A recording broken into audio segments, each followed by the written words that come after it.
Well, Oregon, once again, going into spring football, is over the scholarship limit. Where could the transfers come from? Here we go.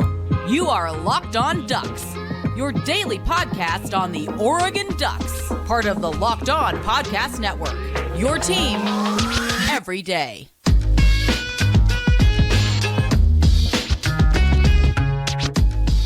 Yes, it is that time once again for Locked On Ducks. I'm your host, Spencer McLaughlin. Thank you so much for making this your first listen or your first view of the day. Part of the Locked On Podcast Network, your team every day, and your number one source to stay up to date with the Ducks. If you have not already, please like, comment, subscribe, rate, and review wherever you listen to or watch this show. I appreciate all of you, especially the everydayers out there that make this a part of your daily routine. So, we'll talk Bo Nix to the Combine. We'll talk men's basketball and baseball. Baseball, did not have a great game yesterday, but I don't think all hope should be abandoned after what we'll describe as a poor effort, and get to that later in the show. But Oregon, by my estimation, there have been different tabulations and whatnot, are going to have about 6 or 7 players transfer out in order to get down to the 85 scholarship limit. Now, will that all take place immediately during spring football? Probably. That would be my expectation. That would be my thinking, lest you have guys leave the team in fall camp, or, I think there might be a way to finagle your way into the transfer portal at that time, but the spring transfer portal window that'll come up after the spring game on April 27th is a time when Oregon fans should definitely be prepared for departures. Now, the most shocking transfer out of Oregon's program last year was Keith Brown in the spring cycle. That's one where I think a lot of eyebrows got raised of, boy, he looked like he was poised for a year 2 jump, and he's a 4-star recruit from Lebanon High School, and boy, that's one that, why is he, like, a lot of old school fans, of which I consider myself, by the way, didn't like the way that one felt. He's now at Washington State, by the way, after things didn't go according to plan in terms of his playing time at Louisville. The grass is not always greener, though certainly it can be. I think for Oregon, there are 3 position groups in particular where if I see multiple players transfer out, I won't be surprised. I think the number one position to look at for a potential transfer is on the offensive line. Now, when Oregon recruits offensive linemen, much like with the defensive line, which I also think is one of the position groups, as I'll get to, you're kind of throwing posts at the wall to see what sticks, in a way. There are some guys, the Josh Connerlys or the Mateo Uyungleleles in the trenches that come in and these guys are going to hit. These guys are going to play. Aiden Breland is that for Oregon in the 2024 cycle. He's most definitely going to play in some capacity. But when you bring in 3 and 4-star defensive linemen, a lot of times their physical profile is good, but not necessarily college ready. And the way that guys get into shape while adjusting to the scheme and the speed of college football, that can be too much for some kids, and they don't crack the depth chart, and they can end up transferring out. So I think offensive line in particular, more so than defensive line, is where guys rarely come into college ready to play. And in the transfer portal era, what you have as well is it's even harder for those guys to crack the depth chart. That's why what Iapani Lalaulu, or Poncho as we call him, did last year was so darn impressive. Came in as a true freshman. I didn't even have him on my radar. Like, I saw his potential, of course, but I figured he'd be more of a developmental piece along the offensive line, because that's what most offensive linemen are, unless you get someone like a Josh Connerly in there coming straight from the high school ranks. And so for him to step in and essentially be a starter, or play, 4 starters in certain situations, both at left and right guard and at center, like that was an outstanding true freshman year. That's about as good as it gets for an offensive line. Remember, even a guy like Josh Connerly, he was not a starter as a true freshman. He was as college ready as anybody. He was just a part of the jumbo package. So I think that for the offensive linemen who have not seen the field in a meaningful way, you could see some guys transfer out. I think that's just a somewhat generic and kind of broadly applicable characterization of that position group. You have a lot of bodies in there. You have guys who have been there for multiple seasons. And I'm not going to go into names specifically because that's really starting to guess, because you'd have to know a lot more details than I know personally, or than anybody except for the coaches really do, to know for sure, oh, this guy's not going to have a path, or this guy's not going to do this. That's part of what spring practice is for, and why I, like many of you, are excited for it to get going tomorrow and Friday. And then Oregon will go on spring break, come back, and resume. So I think offensive line is always a candidate. I think another one is a defensive line. There are just a lot of names from that 2023 class, and you've got guys coming in the 2024 cycle as well. So I could certainly see someone along the defensive line deciding, nope, I don't have a path to playing time here, and I can seek greener pastures as it pertains to getting on the field elsewhere. And I could see somebody making that particular jump. I think the third position group is the defensive backs room. Now, I talked about them a lot on yesterday's show, and I made my 2-deep prediction for the Ducks secondary, and again, little bit of a crapshoot there, but I am more than fascinated to see how it all plays out. You could see a corner getting left out of the fold who's a starting caliber player. And I think the name that will come to mind for a lot of Oregon fans, if it hasn't already by the time I'm getting to this point in the show on the YouTube comments, is Nico Reed. Because Reed came over with Demetrius Martin last year, and he transferred over from Colorado. Coach Meat is, of course, now with Michigan State. And is Nico Reed someone who I think makes the rotation? Yeah, I think he's capable of cracking the 2 deep. Do I think he's dead set in that role? No. I look at Roderick Pleasant and say that guy probably has a lot more upside. And though Nico Reed has played a starter's level of snaps in his career, I don't know that he is locked into a starting role with Chris Hampton as a defensive backs coach, who of course knows him, but that's certainly a name I think that's at the top of the minds of a lot of Oregon fans for guys that could end up transferring out of the program at some point. I don't think it's a guarantee. I think it's a possibility. You can make the causal link and jump from point A to point B. I think that is perfectly logical. Does not ensure that it's actually going to happen, but there are just so many corners in that room.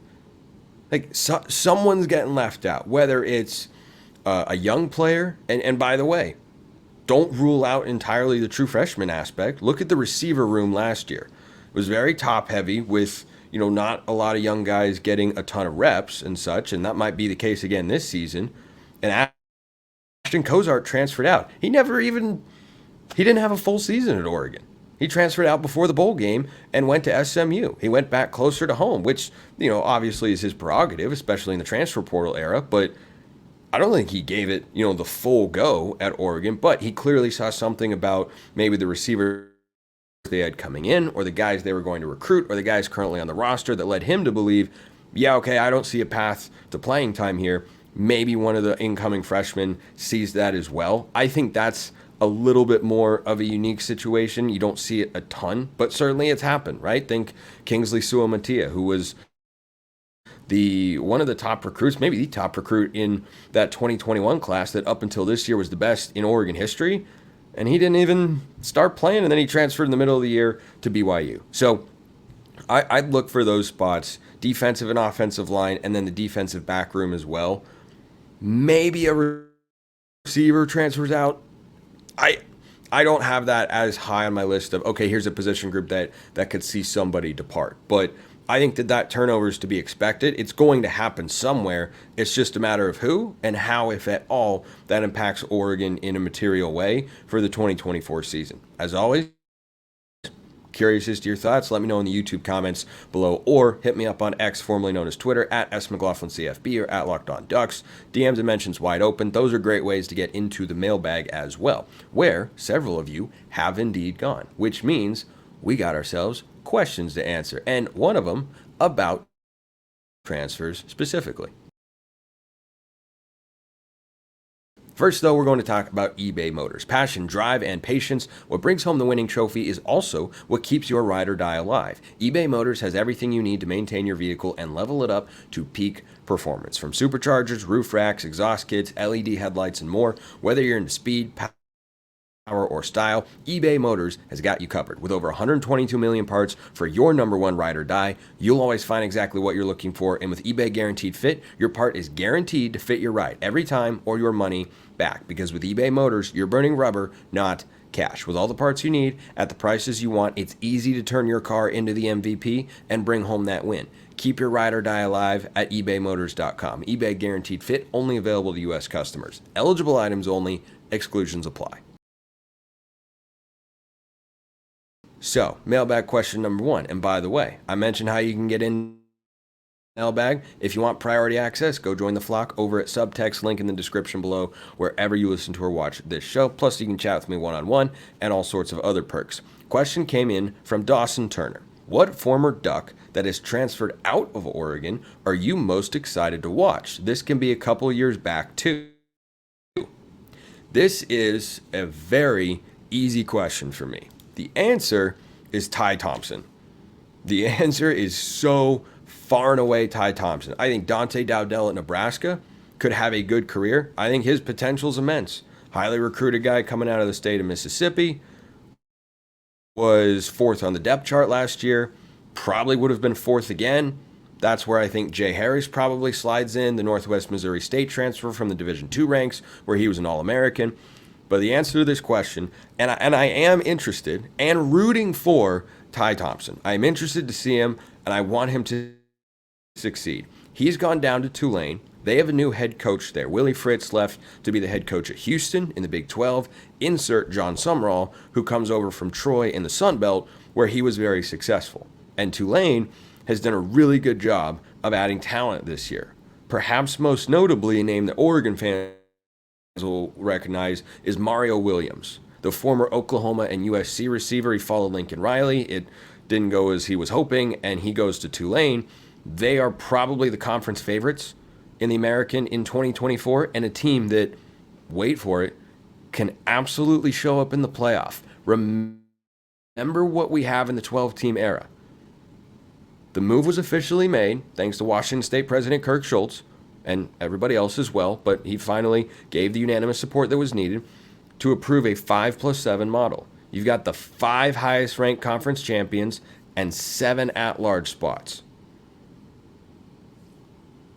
You telling me Tulane couldn't be the highest ranked conference champion? Because last year, Oregon faced the highest ranked G5 team, that was Liberty, in the Fiesta Bowl out of Conference USA. There's an argument it should have been SMU out of the American, which is a better conference. SMU had a worse record, but they'd played 2 Power 5 teams. They were, I think, somewhat competitive in those games and lost, but Tulane has been a perennial double-digit win program the last couple of seasons. They've got plenty of support. They've got talent. They've got a new head coach, but they've got a very good head coach. Liberty had a new head coach last year, as a matter of fact, and that was Jamie Chadwell, who came over from Coastal Carolina, and he won a conference championship. So I think that for Tulane, making the playoff is entirely possible. There is a realistic world of college football, get this, in which the Oregon Ducks play the Tulane Green Wave, and it's Dylan Gabriel against Ty Thompson. That could happen. That could happen. But Thompson is, and for the foreseeable future, will be the highest rated Oregon quarterback commit out of high school. And his talent is immense. It didn't always click, I think, between the ears with the operating the quarterback position and executing an offense sort of stuff, but he was never given a chance to start at Oregon because Bo Nix came in, and they brought in Dylan Gabriel instead of trying to go to Ty Thompson, and I understand that from an Oregon coaching standpoint, but to say that I'm intrigued to see what he looks like, because as I talked about throughout the year, that dude had made strides. He had made progress. He had clearly gotten better. Is he ready to start? We're going to find out. We are going to find out. And he's got a good coach. He's got some weapons. I don't know about the rest of their team, but that is a guy, normally players transfer away from Oregon. Speaking of former Oregon transfers, how about Trey Benson? Joel Klatt had him as his number 1 running back off the board in the 2024 NFL draft. That dude was really, really good. And, some guys transfer away from the Ducks, and the grass is not always greener. But some guys transfer, and it works out. For Trey Benson, it absolutely worked out. And I think it could work for Ty Thompson as well, and I hope it does. That guy was loyal to Oregon. He never complained. He never whined. He never did anything. He wanted to be given a chance. The coaching staff determined that they wanted to go in a different direction, and Ty Thompson just calmly left and said, "Thank you, Oregon." And he's off to Tulane. So I want to watch him play, and I want him to succeed. And yeah, we could see Oregon against Ty Thompson in the college football playoff next year. It's possible. I'm not saying likely, but it is possible. Another question came in. This one from Roger. He's asking about Bo Nix going to the Minnesota Vikings. So, Oregon had their pro day not long ago. I don't think fans want to hear me talk about Camden Lewis kicking 60-yard field goals. Probably not, so we won't discuss it. But Bo Nix to the Vikings, I've seen it in a couple different mock drafts. The Vikings let Kirk Cousins go to the Falcons for $180 million. Kirk Cousins has to have one of the best agents in the history of sports. That guy has won like one playoff game, and his career earnings are like $480 million. It's crazy. It's crazy, but he's good. He's good. He's solid. He's capable. So that means the Minnesota Vikings, without a question, in a loaded quarterback draft, are going to be selecting a new signal caller. And he'll probably play right away. I think Bo Nix, the Denver Broncos, is a perfect fit. But my number 2 fit for Bo is Minnesota. Offensive coach and great weapons. Means you know his play caller is going to be good, and then he'll stick around. Could their defense use work? Sure. But lots of teams are imperfect in that sense. And Bo Nix with Justin Jefferson? Boy. If you're a young quarterback wanting to come into a situation that will allow you to succeed, having a guy where you can just say, screw it, JJ's down there somewhere, which is what it looked like Kirk Cousins did sometimes, I think would be fantastically awesome. And does Bo go in the first round? I would think so, but it's not a guarantee. He definitely doesn't fall past the early part of the second. The Vikings didn't make the playoffs last year, so they should. I haven't checked if they've traded their picks or anything, but they should be able to take him in the second round if they want. But maybe they just take him in the first. And they say, we don't want to risk him getting picked up by somebody else and, trying to outthink the room here. Like, if we want him as our quarterback, then we'll take him. So I think that fit would be great. And not that Bo Nix has arm strength problems, but playing in a dome also tends to be good for quarterbacks. And I think Nix can be what Kirk Cousins was, but with better mobility. And Kirk Cousins, as I mentioned, has had a really good NFL career. I'm not saying he's, a top 5 quarterback in the league. He's not. He's not like our guy Justin Herbert or anything of the sort, who, of course, now is Jim Harbaugh as his coach. But Bo Nix to the Vikings, yeah, sign me up for that. TJ Hawkinson at tight end, electric. JJ on the outside. They've got Jordan Addison, the former USC and Pitt receiver who won the Biletnikoff. He's a stud. Like, that's as good of an offensive situation. I don't know what their line looks like, and we know that Bo thrives when he's got a better offensive line, which is what he had at Oregon for the last couple of years. They were, at least among the finalists both years for the Joe Moore Award, given to the best offensive line in college football. At Auburn, it was a mess. It was a train wreck. It was an abject disaster. It was a disappointment in the eyes of many. He's a polarizing player. He goes to Oregon, and initially, Bo Nix, polarizing player. Why are we adding a transfer? Are we ever going to develop? Are we ever going to do? Anybody got doubts about Bo Nix? I don't think so, because he became just the 3rd Heisman finalist of my lifetime. I wasn't, unfortunately, able. I don't remember, I should say, the Joey Harrington era. I was too young for that. Kellen Clemens is the first Oregon quarterback that I remember, but it was the first thing I said to a couple of friends, or to my brother and one of our friends who's a Duck fan. We talk about sports stuff all the time, and right after Kirk Cousins signed with the Vikings, I just texted him, Minnesota quarterback Bo Nix. And I texted to a Vikings friend of mine as well, who wasn't as high on Bo Nix, does not like him. And I said, well, I'm just here to tell you that I'm rooting for that to happen. I still think Broncos, because I'll take Sean Payton over Kevin O'Connell as a head coach, but Broncos 1, Vikings 2. I am absolutely here for it for our guy, Bo Nix. I'm also here for topics, conversations that have to be had. They're not always great, but you can't control the outcomes all the time. At least I can't, or else several things would have gone differently over the last several months. You can control whether you go to FanDuel, though, and say goodbye to busted brackets, because FanDuel lets you bet on every single game of the tournament. Whether you're in betting on a big upset or a 1 seed, it's time to go dancing on America's #1 sportsbook. Right now, new customers get $200 in bonus bets if your first bet of $5 wins. A $5 bet, and you get $200 in bonus bets if you win. That's not bad. $200 to use on point spreads, money lines. You can even pick who's going to win it all. If you think Oregon's going to make a run, you go, Glenn Coco. 2 for you. And none for Gretchen Wiener. Just visit FanDuel.com/lockedon and bet on college hoops until they cut down the nets. FanDuel.com/lockedon, America's #1 sportsbook. FanDuel is the official sportsbook of the Locked On Network. All right, let's start with the better of these two topics and say that men's basketball starts things off on Thursday. As the #4 seed, they did earn a bye, and I want to correct myself because I misread something. Oregon will play the winner of UCLA and Oregon State, not Arizona State, for their first round game. That is what their quarterfinal matchup will be. And let me assure you that though they've had their ups and downs, and Oregon has been the beneficiary and at the other end of both of those runs for UCLA, the Bruins are going to beat Oregon State. Would I rather play Oregon State? Yep, absolutely. I absolutely would, because Oregon State is not as good of a team as UCLA.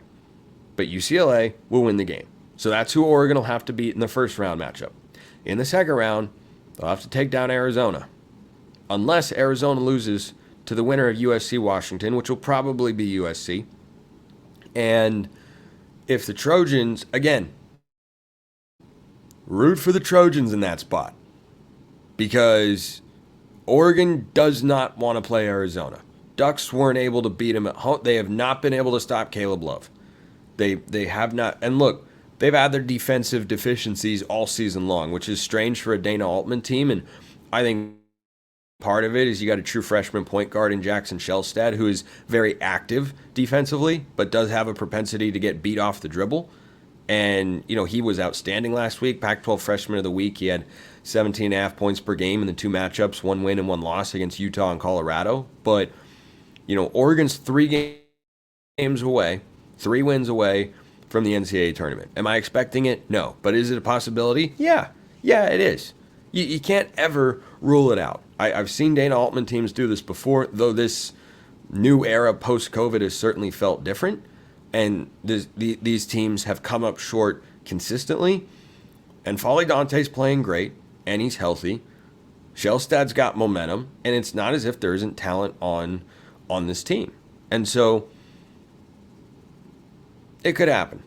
That's all I'll say. It could happen because it is physically possible for Oregon to win 3 games. I give it a 5% chance. But guess what? It's not 0, and I love March Madness. And if Oregon wants to be a team that steals a bid from somebody else, so be it. I'm fine with that. So that's where things kind of stand. And, you know, just kind of looking big picture at what Oregon needs to do, they have to put up a good defensive effort. You just can't have one of those games. This team is talented offensively, and they've got shooters, even with Keyshawn Barthélemy and Nate Biddle both out, who are, you know, going to be big pieces and were when they were on the court for the Ducks this season. Oregon cannot afford to get into a shootout. I think they're much more well-suited with this team to win a slugfest.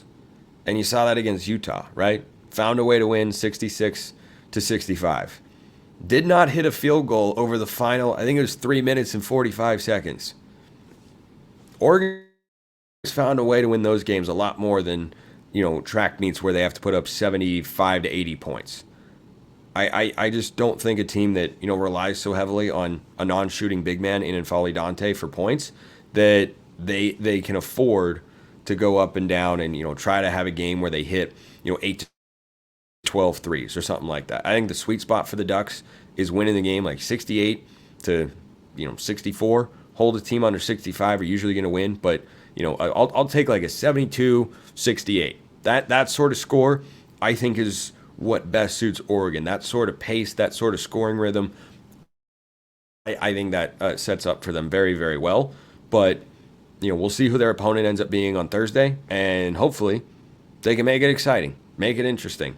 It's March. Anything can happen. That is the most optimistic thing I can say about the team right now. It is March. Crazier things have happened. A couple of years ago, Oregon State, who wasn't even that good in the regular season, made a run to the Elite Eight. If Oregon did that, I wouldn't be mad. In fact, I'd be pretty glad. So, let's talk about something that was not making me glad. Oregon baseball got shellacked on Tuesday night.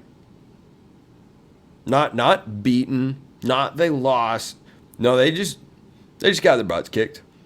Now, it's baseball. It's a long season. Oregon's 11-5. And they're fine. Was this the outcome I was expecting when they scheduled a Tuesday game against a good WCC opponent in Portland? WCC is a really good baseball conference. No, it definitely is not. Oregon lost this game 15-5. 15-5. Now, typically in college baseball, you throw another arm on Tuesday, and you have your best arms throwing in the weekend series. And I think that this game highlights what continues to be true with Mark Wasikowski teams, and that's that the depth of quality pitching is pretty thin. So Oregon's saving their best starters for the weekend series against Cal, which is going to be hard. I talked about it on yesterday's show, and for those who missed it, here's a quick summary of how Cal is playing right now. They've won 4 games in a row. Stanford, UCLA, UCLA, UCLA. Those are their last 4 wins. They're playing really good baseball. And this is, mildly disappointing, I'll say, right? It's one baseball game. It's not going to kill Oregon's season or anything like that. But would I like to see them, especially after this performance, pick up a series win against Cal at home? Yes, absolutely. I would very much like to see that. It's not going to be easy. It's not going to be easy. And this team can hit. Like 5 runs is, that's an okay offensive day. I'm a Seattle Mariners fan. 5 runs is yippee-ki-yay. The bats showed up today. It's a very different experience rooting for Oregon baseball compared to the Mariners for me personally. But if Oregon can get out of this week at 2-2, that's a good week. Cannot go 0-4, especially when all the games are at home. I don't expect that they will. I don't expect them to sweep the Bears either. Once again, as I regularly talk about, with baseball, it's don't get swept and just win. Just rack up series wins. You don't need to have a bunch of sweeps. You don't need to win 13 games in a row. You just got to rack up wins and avoid big losing streaks. And in basketball, win your home games and get splits on the road. Get splits on the road, and that's what applies to baseball here. Don't need to sweep the series against Cal. They're a good team. They're probably going to get you for at least 1. Can you get 2? I certainly hope so. More baseball talk coming on tomorrow's show with Jared Mack. Can't wait for that. Appreciate everyone listening. I'll see you next time. Have a wonderful rest of your day, and go Ducks.